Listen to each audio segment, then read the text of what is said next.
بعض لوگ وسیلے کا مطلق انکار کر دیتے ہیں، بالکل وسیلہ ہوتا ہی نہیں، اس میں وہ نا آشنائی یا ضد یا ہٹ درمی کی وجہ سے ایسا کرتے ہیں۔ وسیلہ اعمال کا ہو سکتا ہے، اس میں پوری امت میں کہیں کوئی اختلاف نہیں پایا جاتا، یہ بات ذہن میں رکھیں۔ اعمال صالحہ کے وسیلے سے اللہ کا قرب حاصل کیا جائے، اس میں امت کے اندر کوئی اختلاف نہیں ہے۔ زوات کا وسیلہ کہ کسی شخص کے وسیلے سے اللہ کے حضور دعا مانگی جائے، اس کے حضور عرض کیا جائے، وہ شخص نبی بھی ہو سکتا ہے، غیر نبی بھی ہو سکتا ہے، ولی بھی ہو سکتا ہے، تو اس کے بارے میں اختلاف پیدا ہوا۔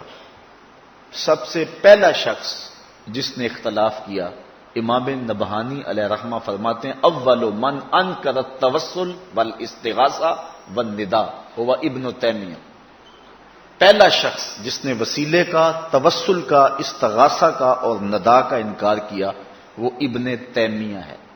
اس سے قبل امت میں اس عنوان سے کوئی اختلاف موجود نہیں تھا۔ جس طرح کہ شاہ عبد الحق محدث دہلوی فرماتے ہیں مدارج النبوہ کے تتمہ کے اندر کہ اللہ کا شکر ہے کہ بہت سارے معاملات میں اختلاف ہے امت میں، لیکن حضور کی حیات طیبہ کے بارے میں کم از کم میرے دور تک تو کوئی اختلاف نہیں ہے۔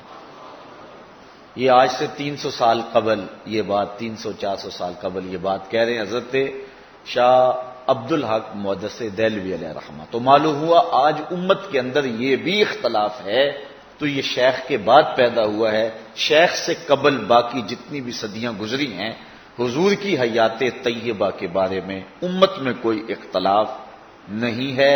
سارے یہی کہتے تھے تو زندہ ہے واللہ، تو زندہ ہے واللہ، میرے چشم عالم سے چھپ جائے۔ تو یہ 200-300 سال ہی ہیں جن سالوں کے اندر گڑبڑ پیدا ہوئی ہے، ورنہ اس سے قبل عقائد ستھرے تھے، چشمے صاف بہہ رہے تھے اور پینے والے بھی سیراب ہو کے پیتے تھے۔ لیکن جس طرح آج کل صاف پانی ملنا مشکل ہے، اس طرح صاف دین ملنا بھی مشکل ہو گیا۔ جگہ جگہ جو ہیں وہ گندے نالے شامل ہو کے اصل صاف پانی کے اندر شمولیت کر گئے اور کوئی پانی بھی صاف نہیں رہا ہے۔ تو اب بھی ہمیں ڈھونڈنا چاہیے کہ دین خالص کہاں سے ملے گا۔ تو ان دو باتوں پر غور کرنے کی ضرورت ہے۔ شیخ عبد الحق محدث دہلوی کسی عام شخص کا نام نہیں ہے۔ سرفراز احمد صفدر گکھڑوی لکھتا ہے کہ بر صغیر پاک و ہند میں میری نظر نے شیخ محقق سے بڑا اور بالغ نظر محدث نہیں دیکھا۔ وہ سب سے بڑا اور بالغ نظر محدث شیخ عبد الحق محدث دہلوی علیہ رحمہ فرما رہے ہیں کہ اللہ کا شکر ہے بڑے موضوعات پہ اختلاف ہوا لیکن حضور کی حیات طیبہ میں اختلاف تو نہیں ہے۔ اور امام نبہانی کہتے ہیں اول من انکر التوسل والاستغاثہ والنداء هو ابن تیمیہ۔ پہلا شخص جس نے توسل کا، استغاثہ کا انکار کیا وہ ابن تیمیہ تھا، ورنہ پہلے سارے جھولی پھیلا پھیلا کے حضور کی بارگاہ میں استغاثہ کیا کرتے تھے اور حضور کے وسیلے سے دعائیں مانگا کرتے تھے، اور اللہ تعالیٰ حضور کے وسیلے سے مانگی ہوئی دعا اور حضور کے صدقے سے مانگی ہوئی التجا کو قبول فرماتا تھا۔ اور یہ صرف حضور کے آنے کے بعد ہی نہیں، حضور کے آنے سے قبل بھی حضور کے وسیلے سے دعائیں مانگی جاتی تھی۔ قرآن مجید اٹھائیں، اللہ تعالیٰ ارشاد فرماتا ہے وَكَانُوا مِن قَبْلُ يَسْتَفْتِحُونَ عَلَى الَّذِينَ كَفَرُوا فَلَمَّا جَاءَهُم مَّا عَرَفُوا كَفَرُوا بِهِ فَلَعْنَةُ اللَّهِ عَلَى الْكَافِرِينَ۔ یہ یہودی یہ حضور کے آنے سے قبل حضور کے وسیلے سے دعا مانگا کرتے تھے۔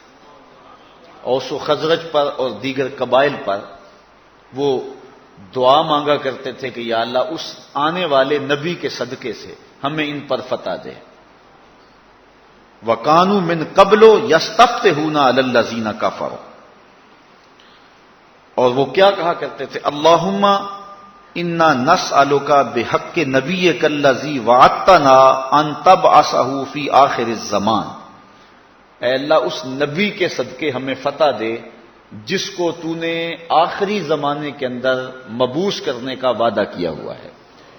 اور اللہ تعالیٰ جل شانہ اس دعا کے صدقے سے انہیں فتح بھی عطا کرتا تھا، لیکن جب حضور تشریف لے آئے تو انہوں نے فلما جاءہم ما عرفوا کفروا بہ، تو پھر انہوں نے حضور کا انکار شروع کر دیا۔ تو حضرت معاذ بن جبل رضی اللہ تعالی عنہ نے یہودیوں کو کہا پہلے تو اس نبی کے وسیلے سے دعا مانگتے تھے، اب یہ نبی جلوہ فراز ہو گیا ہے تو مخالفت کرتے ہو۔ تو حضور علیہ السلام کے صدقے سے وہ دعائیں مانگا کرتے تھے، حضور کے وسیلے سے وہ دعائیں مانگا کرتے تھے۔